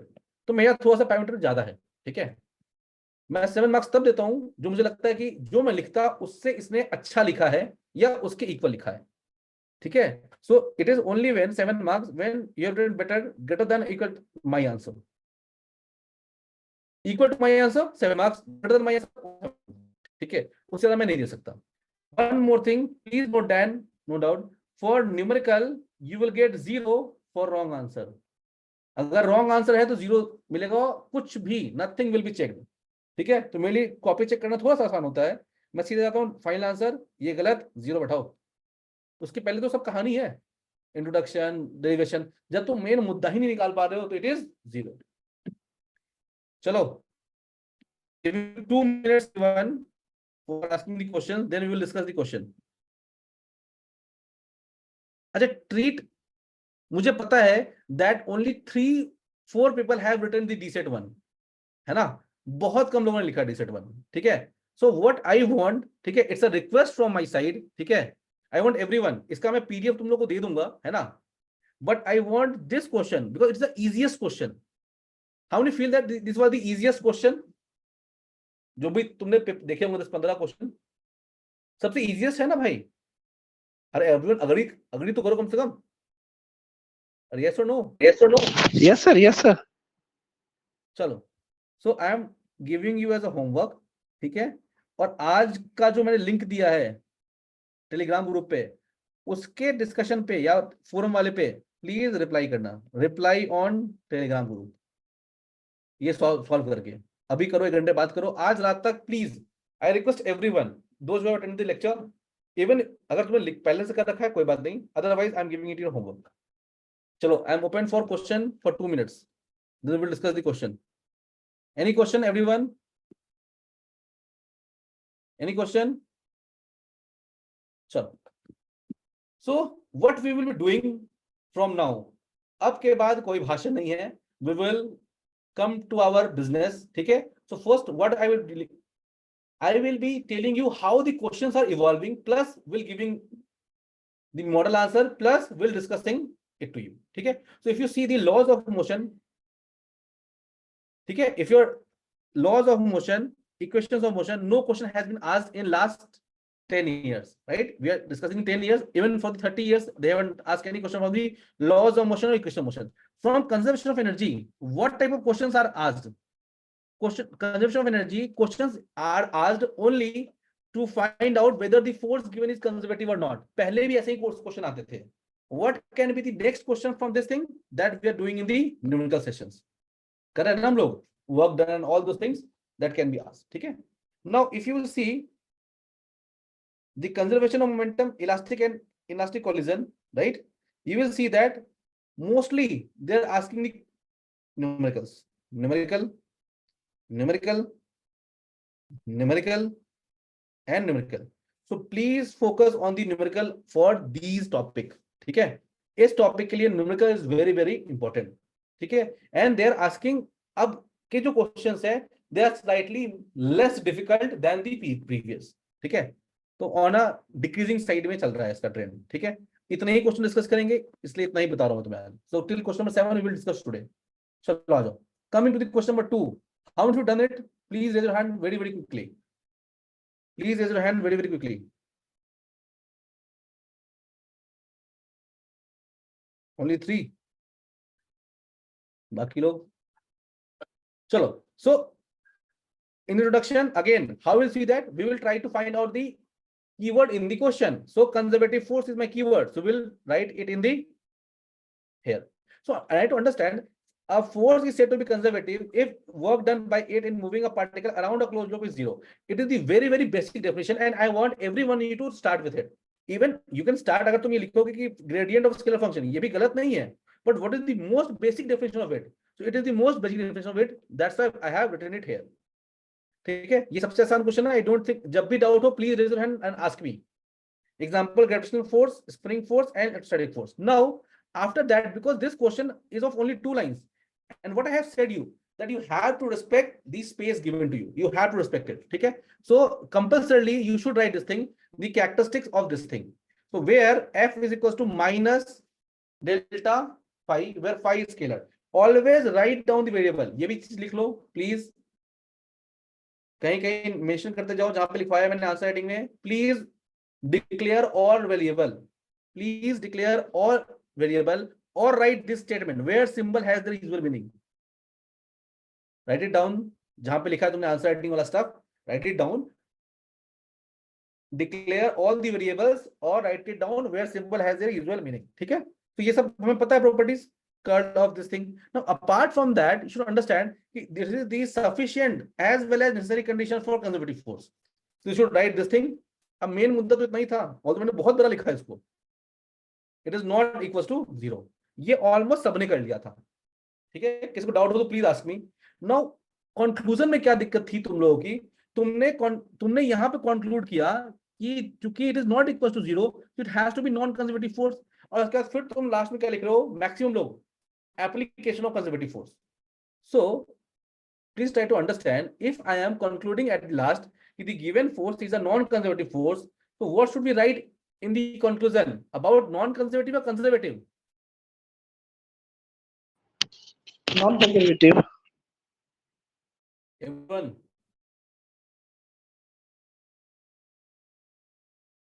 how many think non-conservative? Raise your hand. Voice के लिए दिक्कत होती है, just raise your hand. How many think non-conservative है ना? So non-conservative क्या है? Even in a closed loop, work done by non-conservative force is non-zero, right? Generally, energy is lost in terms of heat and work done depends upon the path. ऐसे तो होता है, viscous force, drag force और friction force. No. अब यहाँ पर हम लोग application of conservative नहीं लिखेंगे. देखो, this is my compulsory conclusion. जो पूछा था क्या है तो मैंने बता दिया नॉन कंजर्वेटिव है. This is my value added conclusion. समझ में आ रहा मतलब मैं क्या बोल रहा हूँ? Now I have seen that कि जब भी नॉन कंजर्वेटिव फोर्स आता है तुम लोग उसको गब्बर समझ देते हो कि भाई साहब ये तो डाकू है ना, ये बुरा व्यक्ति है. Non conservative force are not बुरा व्यक्ति. ठीक है, it will show you the positive side of yourself. तुम्हारे पर्सनैलिटी का ये पॉजिटिव साइड शो करेगा कि तुम फ्रिक्शन को क्या लिख रहे हो. Friction in braking of vehicle has many application like air drag in sky diving. Sky diving में कौन हेल्प करता है? Air drag. Joule heating of resistance, वो हीट निकालता है तभी तो हमें लाइट मिलती है और हीट एनर्जी मिलती है. समझ में आ रहा है? So instead of writing the application of non conservative force, please change to this one. ये सबको समझ आया है एप्लीकेशन ऑफ नॉन कंजर्वेटिव? अगर नॉन कंजर्वेटिव फोर्स आ गया तो नेगेटिव चीज नहीं है कि तुम उसकी बुराई लिख दो कि भाई उसमें सब कुछ हीट लॉस जाता है, बकवास फोर्स है, मैकेनिकल एनर्जी भी कंजर्व नहीं होती है. उसके एप्लीकेशन भी है. यस और नो? ठीक है, तो प्लीज देखो, please, I am a big lover of this one. को बताएगा मुझे ये क्या है? अरे ड्राइंग किसकी है? शक्तिमान. अबे शक्तिमान, साइक्लोन कहाँ जा रहे हो? सो छोटी छोटी मगर मोटी बातें इंपैक्ट अ लॉट. स्प्रिंग कहाँ? अरे भैया फनल, स्प्रिंग, साइक्लोन, शक्तिमान में जान तुम लोग. खैर, now coming to this question, a ball with 9 meter per second strikes on an identical ball such that after collision the direction make up 30 degree with the original line of motion. Find the speed of the ball after the collision. Is the kinetic energy conserved in this collision? जैसे ही kinetic energy conserved in this collision है या नहीं है, यहां से दिमाग में आना चाहिए कि ये इलास्टिक तो हो भी सकता है, नहीं भी हो सकता है. तो हम लोग अज्यूम नहीं करेंगे कि इलास्टिक है. समझ में आ रहा है? In few questions I will tell you कि हमें अज्यूम करना पड़ता है कि considering it to be elastic collision, क्योंकि एग्जाम में नहीं लिखा होता है. ठीक है, so what is conservation of momentum? Conservation of momentum states that if net external force acting on a system is zero, then the net momentum of the system will remain constant. Using Newton's second law, we can write F external is this, so P net will be conserved. ठीक है, where symbol has the usual meaning. What is a collision? Collision का definition याद कर लोगे सब लोग. Collision is what? A mutual attraction. Mutual मतलब internal forces are involved of two particles in which conservation of momentum is always valid just before and after the collision. Pi equals to Pf. इतना मैं लिखा क्यों है? क्योंकि ये question छोटा है और मार्क्स कितना है? 15. कितने पेजेस चाहिए हमें? 1 2 3 3 सर. और पेज भरना है. ठीक है, तुम किसी भी टॉपर से उठा लो, वो सब लोग तुम्हें ये बताएंगे कि पेज सबने भरा है. अगर मार्क्स 300 से क्रॉस किया तो पेज भरना इज इंपॉर्टेंट. ठीक है, दिखता है कि ये बच्चा बहुत लिखा है. सो थोड़ा सा now come to this one. So if it is going with v, right, after collision ये भी थीटा, ये भी theta, we know the conservation of momentum. Conservation of momentum क्या होगा? x में mv इक्वल टू, इसका कंपोनेंट क्या आएगा x का? v1 cos theta. सो वही लिखा मैंने यहाँ पर, mv equal to mv1 cos theta. Similarly mv2 cos theta. यहाँ से m और m खत्म, राइट. v1 v2 cos का कॉमन तो क्या आ जाएगा? v upon cos theta. y direction में क्या था? Initially it was 0, m v1 sin theta. इसकी वैल्यू क्या आएगी इधर? m v1 sin theta. और इसकी क्या आएगी? v1 sin थीटा नीचे. तो क्या ये प्लस और ये माइनस. तो mv1 sin theta minus mv2 sin theta, v1 equals to v2. तो यूजिंग इक्वेशन नंबर 1 and 2, यही मैं बोल रहा था, राइट डाउन स्टेप. ये सब लिखना होता है, हवे में नहीं उड़ा सकते हम लोग. ये लिखना होगा equation 1 and 2 we get this, dividing equation 1 and 2 we get this. This are way of writing it. सलीका, शरीफ आदमी की तरह. ठीक है, gentleman style of writing. So you will write v cos theta, v1 v2 equal क्या हो जाएगा? 2v1 बराबर v cos theta, so v1 बराबर 2 by v cos theta. Now जैसे ही मैंने वैल्यू पुट किया, देख रहे हो यहाँ पे क्या आ गया? ये क्या है? छोटी छोटी बात मोटी बातें हैं सब.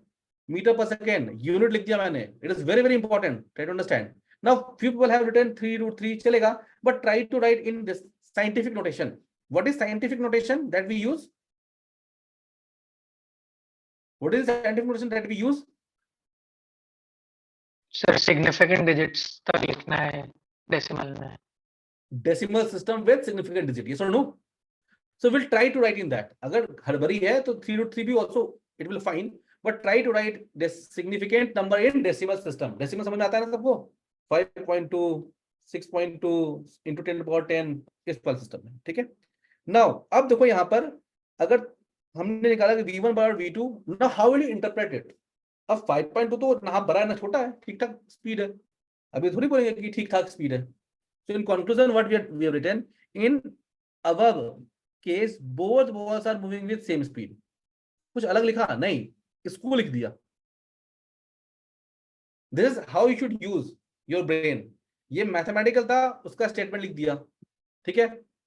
If it was a head-on collision, theta will be 0, then the both ball will be move with v1 बराबर v2. क्या लिखा मैंने? कुछ नहीं किया। cos 90, sorry, cos 0 कर दिया। ये किस केस का था? ये था ऑब्लिक कोलिजन का केस। मैंने केस किसका बता दिया? हेड ऑन कोलिजन का। हेड ऑन में क्या होता है? That both will move on the same direction of line of impact. Yes और नो? अरे यस और नो, जल्दी जल्दी। So if both move along v1 equals to v2 बराबर v/2, ठीक है? नाउ अब पूछा जा रहा है next to part of the question. First part is the finding out the speed of the ball after collision, ठीक है? ये तो हो गया। Now the diagram that I have made, देखो यहाँ पे मैंने लिखा नहीं है before or after. If you want, you can write it. ठीक है?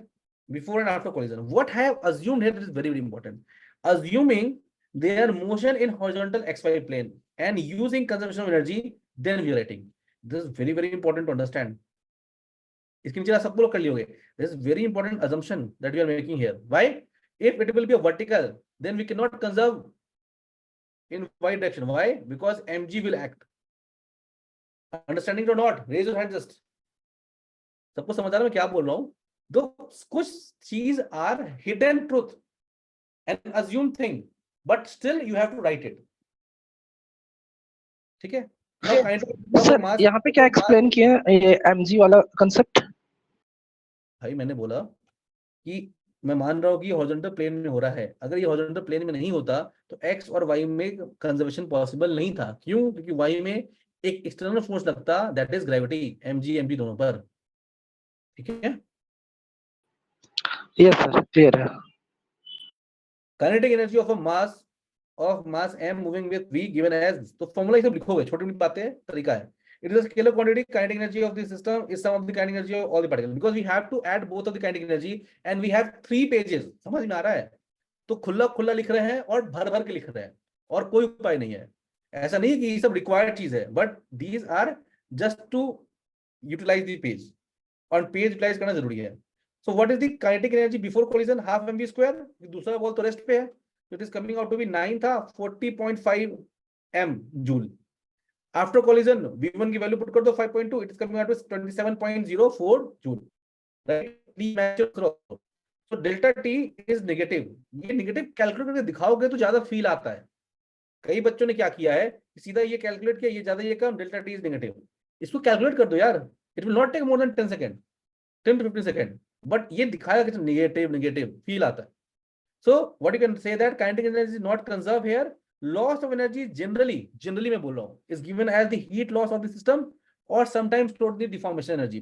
होता है ना, if two bodies are fighting each other, पिचक जाता है, so sometimes what happen, this energy also stored in the deformation energy, ठीक है? उसको डिफॉर्म कर देता है। Sometimes it goes into the vibrational lattice energy of the system. Sometimes it increases the temperature of the system. Again, that's why I have used the term generally. Try to understand how we are writing. मैंने ये नहीं बोला कि heat loss ही हो जाएगा। I have seen most of the people have written energy loss of kinetic energy is converted into the heat energy in the system. नहीं, generally we say that कि ऐसा होता है, ठीक है? तो थोड़ा सा वैसा करोगे। Now above is the case of inelastic oblique collision which can be seen in, ये उसकी एप्लीकेशन है, ये अगेन वैल्यू एडेड है। This is the value added conclusion. कहाँ देखा है तुमने? तो ये तुमने तो सबने देखा होगा, स्ट्राइकिंग ऑफ बिलियर्ड बॉल्स देखा है, 8 बॉल पूल सबने खेला होगा आई थिंक। अरे दो आइडेंटिकल होते हैं, ऑब्लिक कोलिजन होता है हॉरिजॉन्टल पे, यस और नो? देखा है? Yes sir, yes sir. Yes और no? This is the case. तो try to write as easy example as you could. ठीक है, कई बार क्या होता है, लोग ऐसे एग्जाम्पल्स लिखते हैं, देखो जो प्रोफेसर चेक कर रहा है ना कॉपी, यू आर स्टडिंग कितना चीज, you are studying mechanics, waves and optics, electrical magnetism, thermodynamics, quantum, atomic, nuclear, solid, भाई बहुत पढ़ रहे हैं हम लोग और पढ़ा रहे हैं, बट द जो कॉपी इवैल्यूएट कर रहा है, he will be master in one subject, let's say he is master in mechanics. ठीक है, तो उसको मैकेनिक्स में बहुत कुछ पता होगा, बट बाकी का उसको बहुत जनरल आइडिया होगा, राइट, ऑल्दो तुम लोग ज्यादा आइडिया होगा, बट अगेन स्टिल, सो क्योंकि वो 20-25 साल से मैकेनिक्स पढ़ा रहा है, मान लो अगर मैं ही तुम्हें 10 साल से मैं सिर्फ पढ़ाऊं यूपीएससी के लिए और जेई ना पढ़ाऊं, फिर मुझे जेई का एक्सपीरियंस थोड़ी रहेगा। This is the case, so please try to write example which is very common. दो चीजें पता चलती है, एक मैंने बताया तुम्हारा कि from each paper of UPSC they will try to assess your character. मैंने बताया ना, कंजर्वेटिव में नॉन कंजर्वेटिव का पॉजिटिव एप्लीकेशन लिखने से they will assess that you are a positive in nature. From writing these things, they will understand that you are vigilant towards your near भाई, आसपास की चीजों को तुम देखते हो, ऑब्जर्व करते हो, ऑब्जर्वेटरी नेचर है, अदरवाइज क्या लगेगा, रट्टा मार लियो, जैसे कोऑर्डिनेट सब एटॉम पढ़ के लगेगा, प्रोटॉन प्रोटॉन न्यूट्रॉन न्यूट्रॉन, रट्टा मार रहा है और क्या है। ठीक है, so please try to incorporate these छोटा छोटा example which is common for everyone. अगर तुम किसी को भी बोलोगे तो समझेगा, हाँ ऐसा होता तो है यार। ठीक है, even if it not from the physics optional background. Question number 1 2 3 everyone understood ना? वन में भी डाउट हो तो पूछ लो, although I have given it for homework, but अगर डाउट है तो पूछ लो। 1 2 3 doubt? Okay, come to the question number 4. 4, now how many have seen this question before in DS Mathur? It is directly taken from the DS Mathur book. कितनों ने देखा है?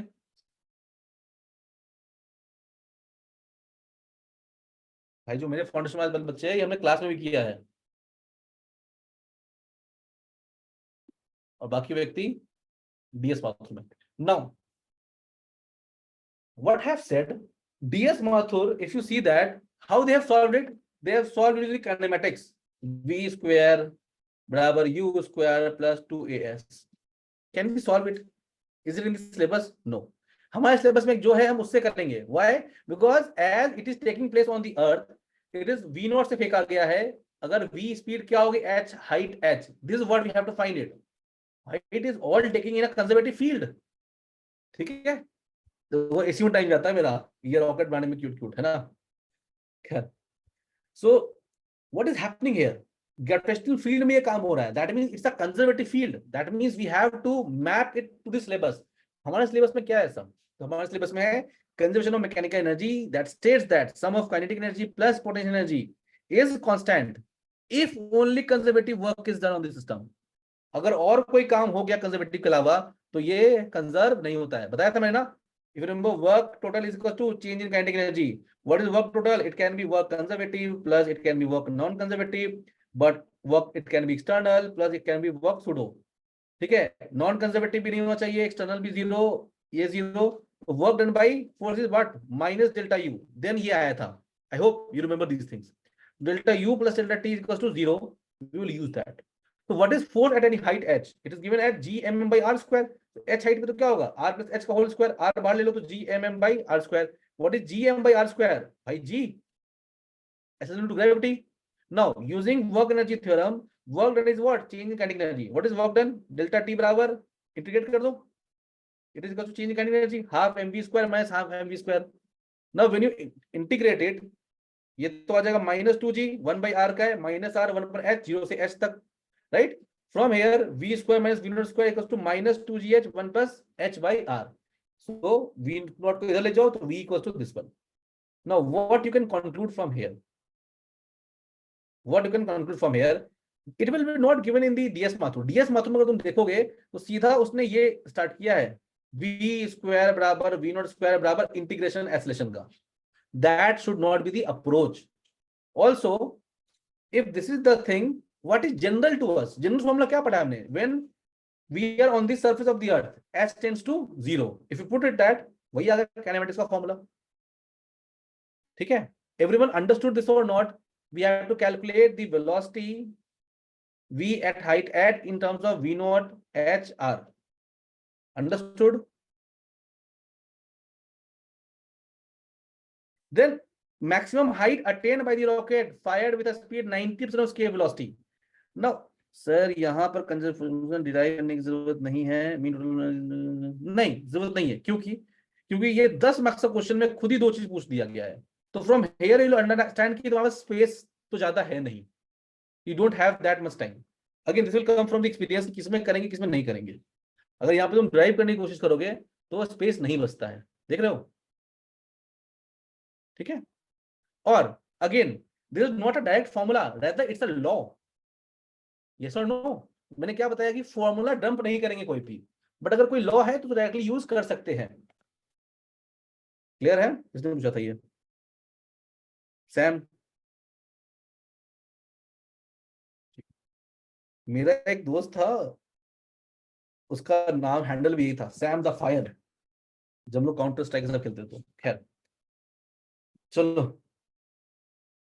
Now if we given, अब पूछ रहा है कि we not अगर दे दे 90% ऑफ स्केयर वेलोसिटी, तो भाई कहां तक जाएगा. तो जहां जाएगा वहां पे वी क्या हो जाएगी इसकी, जीरो, जहां पे रुक जाएगा. तो final velocity zero square initial velocity इतना पुट करोगे, डिवाइड करोगे, एच मैक्स कितना आता है ये देख लेना calculation. Although it's not very tough, tough है ही नहीं, जहां टफ होगा कैलकुलेशन मैं बता दूंगा. H max is coming out to be 4 times of R. Not to understand, मैं क्या कर रहा हूं बार बार कि इसको लिखने आना चाहिए तुम्हें. ये तो हर बच्चा लिख कर आएगा भाई. ये क्वेश्चन इतना आसान है कि everyone will do in the examination. तो एग्जामिनर सबको 6 दे रहा है ना, तुम अगर स्क्रीनशॉट लाइन लिख दोगे ना, 110% गिल्ट में वो सारे 6 देकर जाएगा तुम्हें कि भाई बाकी एवरेज वालों से तो ऊपर देना पड़ेगा इसको. Why? Because you have analysed this thing कि maximum height reached here is more than 4 times the radius of the earth, showing the distance dependent nature of the gravitational force. That means ये distance वाला force है. समझ में आ रहा है? इसकी डिस्टेंस डिपेंडेंट फोर्स क्या होता है, that at r equal to infinity force will become zero. Gravitational force कब जीरो होगा, जब r इनफाइनाइट हो जाएगा. That means at 4 if it is going with 90%, even for 90% of v naught, it will take 4 times r to make its speed zero. So it is going on the characteristics of the gravitational force. I hope everyone understood it or not. Yes, no.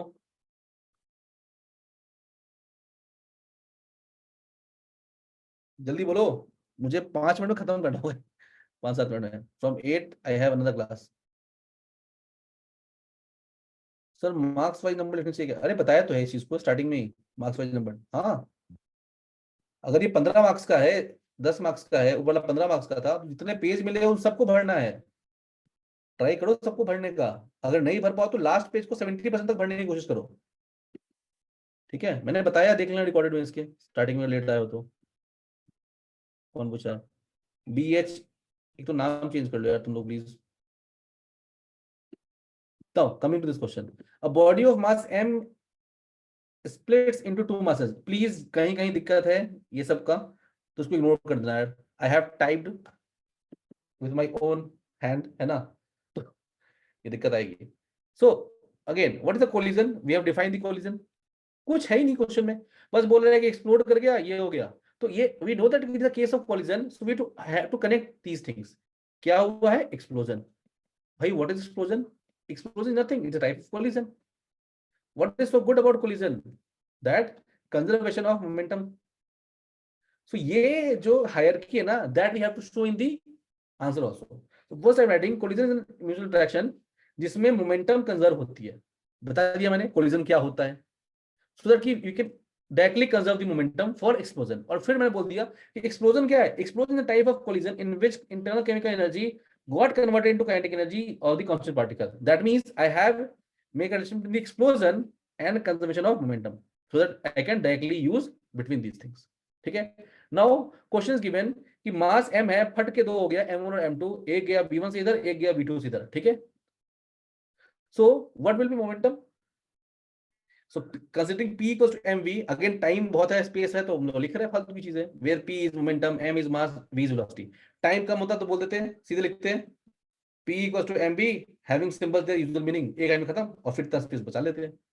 Space बहुत है तो उसमें से मजे कर रहे हैं हम लोग, है ना. So using conservation of linear momentum, what will happen? Pi equals to Pf. That means initial momentum was 0 of the bomb फटने से पहले. Final momentum is P1 plus P2. Now we know that from here इसको इधर लगो क्या होगा? P1 equals to minus P2. Mod will be same. That means इसको assume कर लो P. Such that P1 equals to what? M1 V1. P2 is what? M2 V2.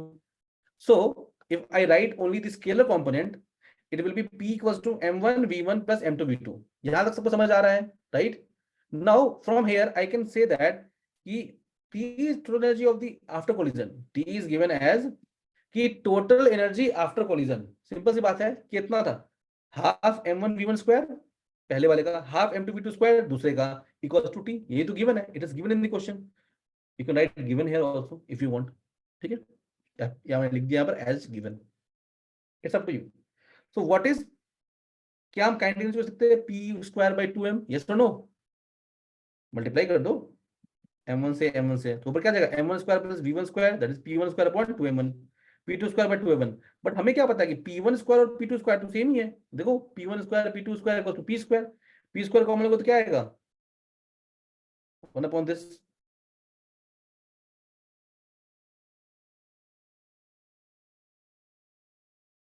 अरे calculation गलती आ गई क्या इसमें?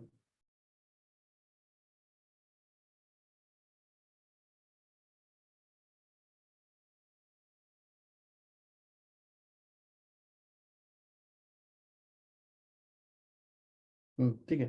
सो P स्क्वायर, देखो पहले क्या होता है बता रहा हूं तुम्हें. पहले मैं सॉल्व करता हूँ A4 शीट पे पेन से, क्योंकि मुझे इसमें कंफर्टेबल नहीं लगता है. अब क्या करोगे, तो गंदा है पर धंधा है, लिखना तो इसमें ही पड़ता है.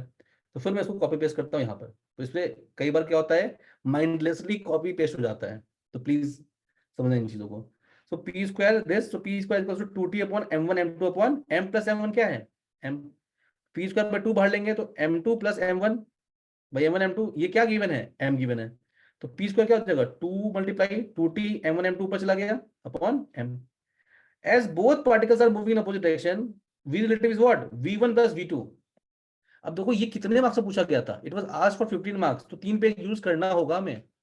ठीक है, that's why I'm writing like that. तो V1 plus V2 क्या आएगा? V1 क्या है? P by M1. V2 क्या है? P by M2, क्योंकि P बराबर M1 V1, P बराबर M2 V2. पुट कर दो P की वैल्यू, P कॉमन ले लिया, M1 M2 by M1 put करेंगे. This is what we have got. Hence you can write here hence proved. If you want you can write it hence proved. सिर्फ उसमें जो given होता है question में. Now relative speed of the two bodies having T as total kinetic energy moving in opposite direction is given by this. This is what I'm talking about writing in statement. Writing the final thing in statement. इससे पहले हमें क्या करना था? हर बार conclude करना था चीज को. अभी आंसर निकाला हमने तो we are writing in statement, right? Now if any, अब जब भी दो मासेस का होना, please try to make the cases. एक बहुत बड़ा है तो क्या होगा, और दोनों इक्वल तो क्या होगा. If M1 M2 is there, please try to make these cases. धीरे सीख जाओगे. First, what will happen when one is much higher than the other. Second case, when both are equal. ठीक है, अब ये मत बोलना कि M1 बहुत बड़ा है M2 से, और एक केस बता देंगे जब M1 बहुत बड़ा है बहुत छोटा है M2 से. दोनों सेम ही चीज है. एनी वन मास, सिर्फ any one mass is much greater than, what we can write, M1 is almost equals to M1 much greater than M2. तो M1 किसके इक्वल आ जाएगा? M के इक्वल, और M2 हो जाएगा बहुत छोटा. If you put it here, M2 बहुत छोटा है और M1 M इक्वल हो गया, दोनों कट जाएंगे. क्या बचेगा? 2T by M2, that I have written. तो M2 बहुत छोटा है, उसका रूट तो बहुत ही छोटा, और 1 by बहुत छोटा इज बहुत बड़ा. That means if P is constant, V relative is proportional to 1 by M2.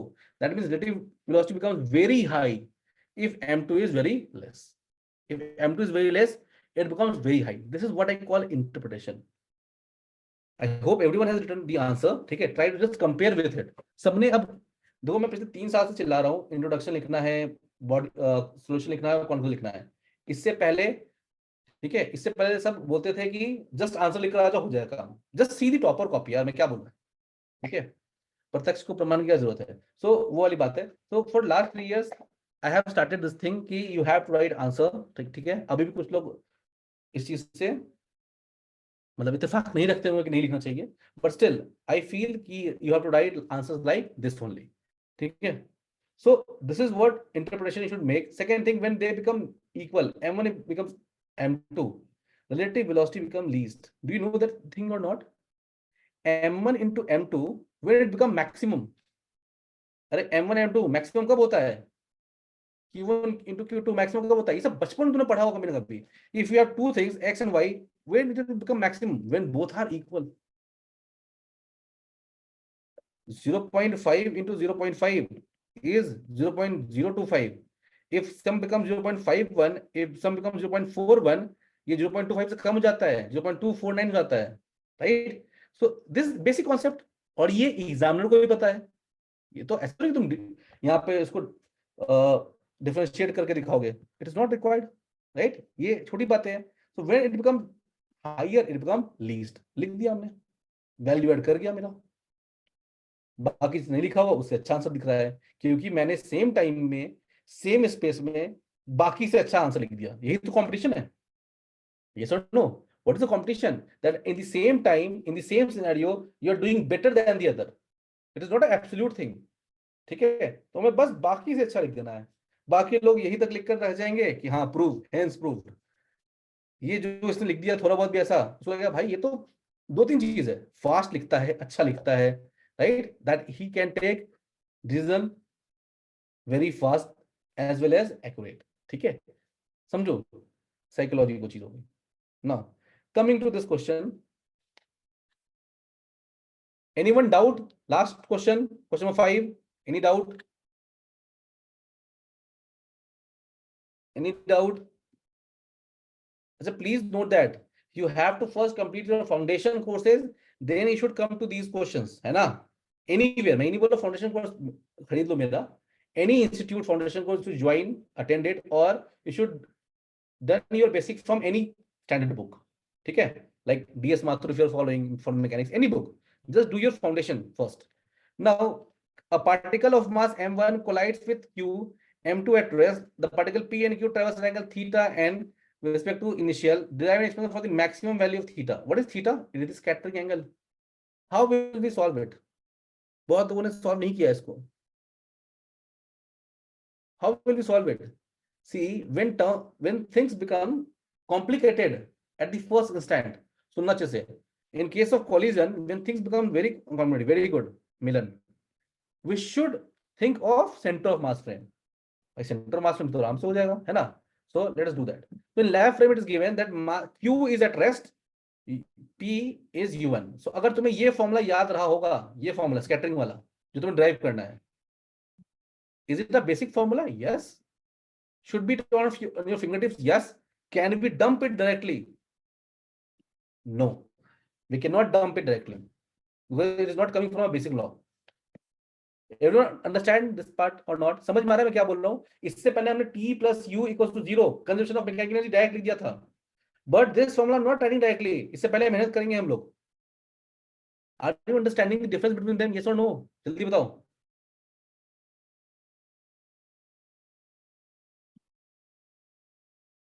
ठीक है? So understand what we have did, that if this is the scenario which is given the question that particle theta is going as theta phi, so one of the best thing from the center of mass that they lie on the same plane. Bhai, when they lie on the same plane, maje hi maje hai, right? So can I write that v1 dash is what? Velocity of 1 with respect to center of mass. It is what? v1 minus v center of mass, where v1 is what? Velocity of mass m1 in left frame. V1 is what? Velocity of mass m1 in left frame. If you put it, you can make it triangle. V1 is what? V1 dash plus V center of mass. Now, from this center of mass, it is an angle theta dash. ये तो scattering है. From it is an angle theta. I hope ये basic derivations में तुम्हारे. Please look at it. So from tan theta dash, what we can write?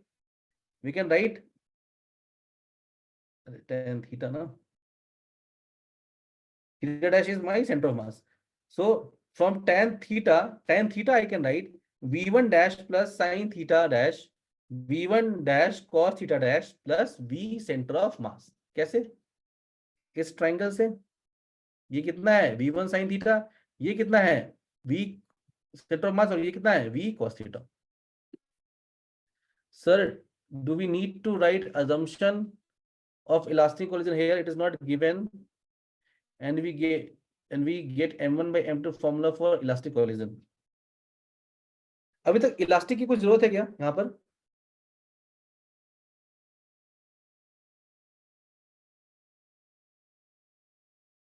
Although it is for elastic collision, you should assume it. Yes, you can assume that. It is given for elastic collision. ठीक है? You can assume that. Because we will be using this thing. यहाँ पे लिखा है हमने. So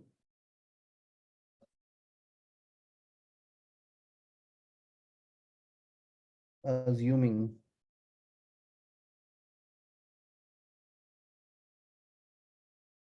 अगर लिखा हो कहीं पे तो ठीक है, नहीं तो लिख दो. Yes, it is for elastic collision only.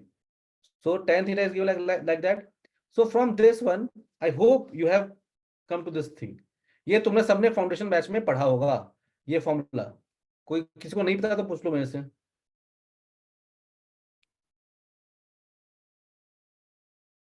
हाँ, नॉट नीचे मैं बता रहा हूँ कि it is very standard formula. सुनो अच्छे से मैं क्या बोल रहा हूँ कि ये formula even examiner know that कि ये फॉर्मूला यूज करना है. Just because it is not a very basic law, right? We can not dump it directly, so we are doing 3-4 multiple step. ठीक है? तो एग्जामिनर पता है क्या करता है? सीधा देखता है, अच्छा कौन सा फॉर्मूला यूज किया, ये बॉक्स किया हुआ है, इससे पहले अच्छा ठीक है, here's drive, he will just check, okay geometrically ठीक, खत्म. This is how checking process began. ठीक है? And last he will see the answer. समझ में ना? अगर कॉपी में चेक करूंगा कैसे देखूंगा? लास्ट में आंसर अच्छा ये मतलब सही है, फिर देखा फॉर्मूला कैसे यूज किया है, ठीक है. डायरेक्ट तो यूज नहीं करते फॉर्मूला, नहीं, इसने ड्राइव किया है, ठीक है. तो 1 टिक, सेकंड टिक, थर्ड टिक. अब इसके बाद में पढ़ूंगा क्या लिखा तुमने. ठीक है? It depends upon their ratio of the masses, centre of mass frame, universe to solve the clumsy calculation, easier way to as the zero momentum frame. मेरे पास टाइम नहीं बचा था तो I have not written much thing about it. If you want you can write it. ठीक है? So this is what thing happen here. So if this is the formula that we know that, so what we have to do? You have to just differentiate it. Maximum के क्या करोगे? Differentiate करोगे. If you just differentiate it, tan theta होगी नहीं गलती. यहाँ क्या आएगा? क्या आएगा? अरे tan theta का integration definition sec square theta है ना? So sec square theta into d theta by d theta dash. Just check the calculation and you will get this answer. Okay. Just quickly move on to the question number 7. Now question number 7 is a very, very interesting question. How many of you are able to do that? तुम लोग ज्यादा, मुझे हड़बड़ी है, मेरी 8 बजे class है भाई. 8 से 11 हो भी, 8 से 11 साढ़े 11 तक. तो please respond it as fast as you could.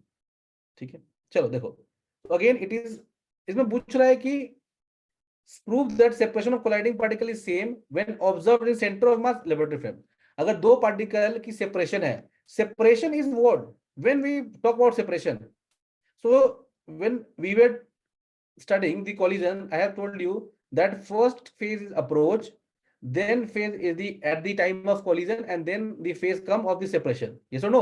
Approach, the t time when it is colliding actually, and then the separation phase. So it is just before or after? Just after the collision, right? So what I have written, I have just made it. Now please make sure you are making this diagram. This is very, very important because we are talking about the position vector here. So let's say after colliding, m1 is moving here, m2 is moving here. कहीं भी move कराओ, we don't need that. Just we need that कि ये R1 पर, ये R2 पे है, तो R21. So lab frame से what is separation? R21 खत्म. R21 minus R1. Let's consider it as R. अब center of mass से क्या होगा? Center of mass से होगा R21 dash. That is R2 dash minus R1 dash. अब एक तो तरीका ये है कि R2 dash क्या होता है? R2 minus R center of mass. R1 dash क्या होता है? R1 minus center of mass. अब इसको माइनस कर दोगे तो क्या आ जाएगा? Center of mass खत्म, फिर से वही आ जाएगा. But we have to use the space also, है ना? Otherwise दो लाइन बन जाएगा. So that's why I have find out R1 dash also. Not only to show that calculation to be big, but also to find it. कि R1 dash क्या है? Nothing, but it is in the direction of R21 क्या है? देखो मैंने intentionally यहाँ पे लिखा है that it is some multiplication of R2 R1. It is also multiplication of R1, 2. From this, I am able to justify this thing. In case of elastic collision, in center of mass frame, they are moving in same directions. ठीक है? So I hope ये figure सबने देखा भी है ना? So अब minus कर दो, it is coming out to be R21. It is coming out to be R21. Now, what we can write here? From equation 1 and 2, we can say that the separation of two colliding particles is same in both frame. Again, जो question था वही लिख दिया हमने. Even the individual position with respect to center of mass lie along the line joining their separation of position. मैंने किसको explain कर दिया? यार जो हमने R1 डैश और R2 डैश निकाला था, ये मेहनत हमने बर्बाद नहीं की. रादर इसको लिखकर हमने एक वैल्यू एडिशन पॉइंट कमा लिया. ठीक है? तो बाकी लोग क्या कर रहे होंगे इसको? R2 minus R1. ठीक है, ये तो लैब में हो गया. सेंटर पास में क्या होता है? R2 dash minus R1 dash. अरे R2 डैश क्या होगा?